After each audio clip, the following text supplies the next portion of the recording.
receiver to be the third-string quarterback. But this is another thing that the Argos, I mean, have been criticized about, is not dressing 3 all season. 2nd and 10, the Eskimos blitz downfield, and Lucas was just slowed up as he got tangled briefly with Byron Parker, and it ended up being a stride too far for him. Well, and Byron Parker did fall on the back of the heels of Chad Lucas as he's going down the sideline here. Nothing fancy about it. Could be incidental contact, no interference there, but there's the trip. Wow. And you could call that on Byron Parker. No penalty call, because I don't think if he doesn't stumble there, I think Chad Lucas catches that and goes to the end zone. Yeah, that ball fell just a stride beyond the intended target.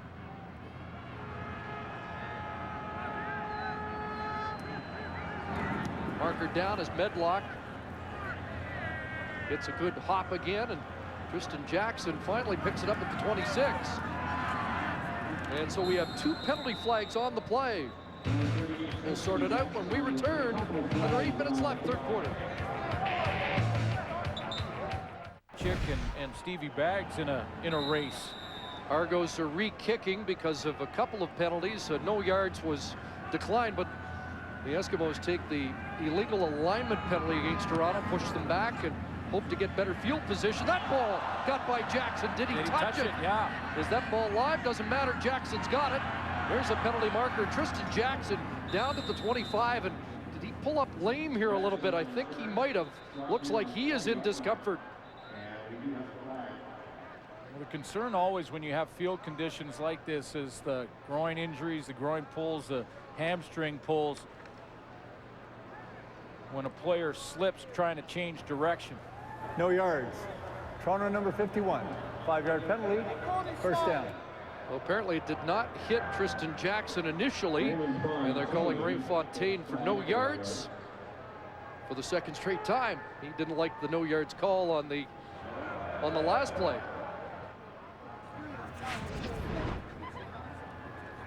See if it hits Tristan Jackson going by. I'm not sure that it does. It looked like it bounced just wide of him. Tough to make that decision on the fly, though.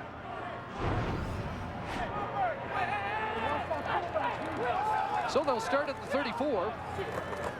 And Archie Whitlock's got a gain. Whitlock kicks it outside. First down run and all the way to midfield. Archie Whitlock with 21. He's run well against the Argos in both games this year. That's one of the things I think that Archie Whitlock does real well, is to be able to cut back against the flow. The point of attack on this play is supposed to be really to the left side of the formation, but he has great vision and makes that cut even on this kind of field conditions. He gets back to the back side of the play. That's why he's allowed to bounce outside. Once those defenders commit one way, it's hard to redirect. 22 for Whitlock, 66 on the night. He had a touchdown earlier. Double-digit touchdown season for him, the first by an Eskimo back since Mike Pringle in 2003. And that pass for Bertrand is a catch right in front of the Eskimo bench at the Toronto 51. Willie Pyle can't believe that it went through his hand, because he was there in position to knock that down. He's been everywhere tonight. He really has. He's played a great game, and you know, that's one of the things I think that, you know, I can't emphasize enough. I mean, the Toronto Argonauts not playing for anything. They're out of the playoffs. You want to find guys like Willie Pyle. That's what you're looking for. Guys that are going to just battle no matter what, because that's the competitive spirit they have inside them. 2nd and 7. That pass over the middle is caught, and that should be a first down for Jason Barnes, who has the touchdown grab for Edmonton. Bart Andrus has a golden opportunity here, and I know it's been a tough season for the Argos, but he has the opportunity to really evaluate the heart and soul of some players on his football team. Who are the guys that are going to battle like Willie Pyle has tonight, even though there's nothing in the standings on the line? And that, I think, you know, coaches can find out more about players over the this type of situation over the next couple of weeks for the Argos than they can at any other time in a season. Kevin Huntley was having words with somebody in that offensive line. Big man's heated up as Ricky Ray has a completion to Stamps. Flag down, ball loose.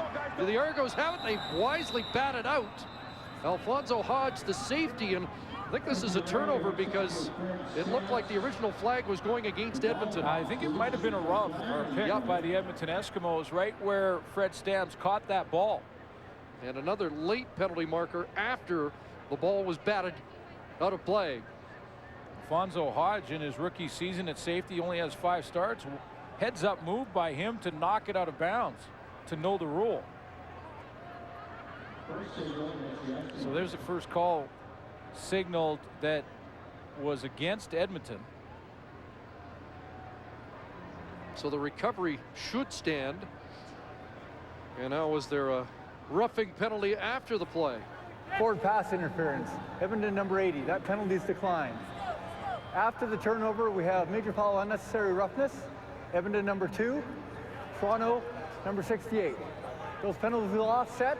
First down. So Fred Stamps, one of the guilty parties. After the play, this is just at the end, and that's why Stamps is open, because Ephraim Hill had picked for him. So that was the first call. Now somehow after the play, Stamps got up and got into it, but at the same time, Hodge was the heads-up move to slap the football out of bounds. He understood the rule. You just have to be the last one to touch it as it goes out of bounds. I think it was Zeke Moreno called on the other side. Kerry Joseph late to the huddle, and the clock ticking down here. They've got to hurry to get this play off, and do. And that pass is caught. Slick one-handed grab by Robertson out at the 31-yard line. He's made 58 catches coming into this game on the season for 478 yards. Can catch the ball well out of the backfield. Another guy that the Argos can go into training camp next year and say, hey, we've got a real good tailback. You know, that's our running game is solid.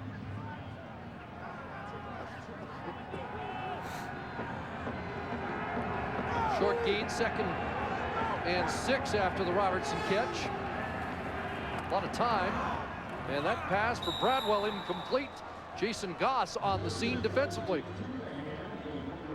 And that's not good enough. And then that's been, you know, one of the issues. You can't put that again on the back of Kerry Joseph. It'd be interesting, you know, I've often thought it would be good for the league to, I believe, start to put in as a note the drop passes, catchable drop passes, much like they do with baseball when you make an error. To have that as part of the stats line for a quarterback to say he had so many attempts, so many completions, and so many drops. Not necessarily to emphasize a receiver who's had a bad day, but just to show that the quarterback wasn't necessarily that bad when you look at some of the numbers. 3rd down, there's a bouncing snap and a little run for Medlock before he gets rid of it, and Parker is back. The former Argo looking for a return, and Shivers will drill him down. 4:15 left here in the 3rd quarter.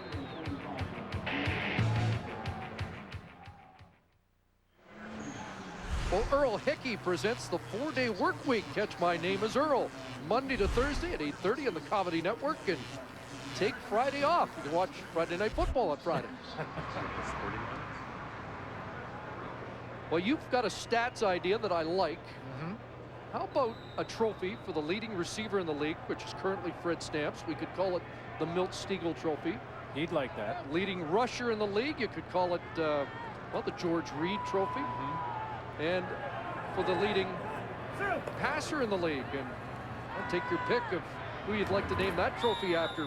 Ron Lancaster, Russ Jackson, maybe Jackie Parker, maybe Damon Allen, maybe Damon Allen, quarterback. Yeah, Doug Flutie. You know, I love this idea. And, you know, and you mentioned that off the top of the show, and I honestly think that's an excellent idea. That as part of the awards process at the end of the year, the leading receiver, leading rusher, leading passer all get a nice trophy, nice award, and are recognized for that. For that accomplishment. Think in the case of a receiver, is it most catches or yards? It's an interesting yards race to be sure, with 4 receivers going down to the wire. Here's Whitlock again on 2nd down. Archie Whitlock with a little impact at the end. Alfonso Hodge bounced off him, and they both will do some talking. That's pretty good contact. Really is. I like how Arky Whitlock, first of all, will dip his shoulder here. He had the option to probably bounce out of bounds if he wanted to right there and decided not to. And Alfonso Hodge, who's made a couple of plays back-to-back now, there's a guy who's still playing hard football. Hodge in his 5th start at safety. Whitlock now up to 80 yards in the game. There have only been 2 100-yard rushers against this Argo defense. Whitlock with 145 and Joffrey Reynolds as well. Ricky Ray downfield, and he's got an open Jason Barnes, tossed down by Jason Shivers. But Ricky Ray's been going downfield with regularity tonight. Well, the difference too, Chris, has been that they are going downfield, that they are pushing it, that they are getting, first of all, the protection to do so, but they're not afraid to go down the field, to go down the sideline, to go over the middle. That's been the big difference here, and then they're finishing drives at the other end. So Kevin Strasser felt like it was going to be a matter of time. So did Ricky Ray, and maybe it's starting to click here. 26 on that last completion, and Ray's looking for more, and that ball up for grabs as Will Poole was in a duel with Ephraim Hill, and the ball falls incomplete. Poole with a shot at the pick. Ephraim Hill became defensive back there. He took the ball out of Poole's hands. And I got a question about Will Poole, because he started at safety, went to corner, now at halfback, and that must mean he's a pretty good DB, isn't it? Valuable, yeah. Absolutely. I mean, a guy who can play any position and has chipped in statistically in a big way. Seen Keon Raymond do that in Calgary this year. 2nd and 10.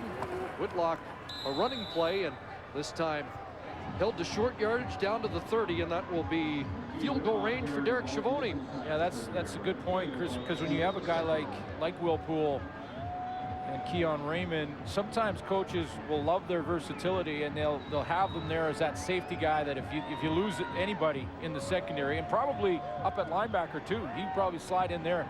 You know, you have a guy that can play all the positions. What sometimes they may overlook is that this could be a regular. You know, I think that's what John Huffnagel found out as Keon Raymond kept making plays. So, you know, maybe we should just make him a starter at halfback and see how he does there. So in Poole's case, he's a starter. It's just where he's needed, and right now he's needed to maybe return this. They're not going to try a long field goal, and a little surprised by this. I guess with the wet track, they decide that Schiavone can't make a 37-yarder, and now they'll try and pin, and instead it'll bounce in the end zone. Yeah, that's a real surprise, Chris. That's a real surprise that they're not confident to kick a 37-yard field goal there. And so it's an 18-point lead instead of 20 with markers down. I mean, the field is chewed up badly down those hash marks. There's no question about it. Makes it tough on the kicker. But I mean, Andrew Nowacki came out real late as well on that, and looks like that may be the flag for a substitution error. See if the Argos just decline the penalty. Legal substitution. Edmonton number 98. Holding. Toronto number 94. We'll replay the down. 3rd down. Well, they can't decline because it was 88 Nowacki who came on late, and Kevin Huntley called for holding. Just a real surprise that they wouldn't try a field goal from this part of the football field. I mean, maybe that field is a lot worse than it even looks, and it doesn't look good. But you got to believe at 37 yards, your field goal, there's no wind to speak of. Got to believe your kicker can make that. At the 30, why not just go for it on 3rd? And you might as well do that. Absolutely. Fans don't like the fact they're in punt formation, that's for sure. And he'll look for the corner, and it may turn out very well. That's why you do it, so you pin your team inside the 5. It's still a surprise. It's a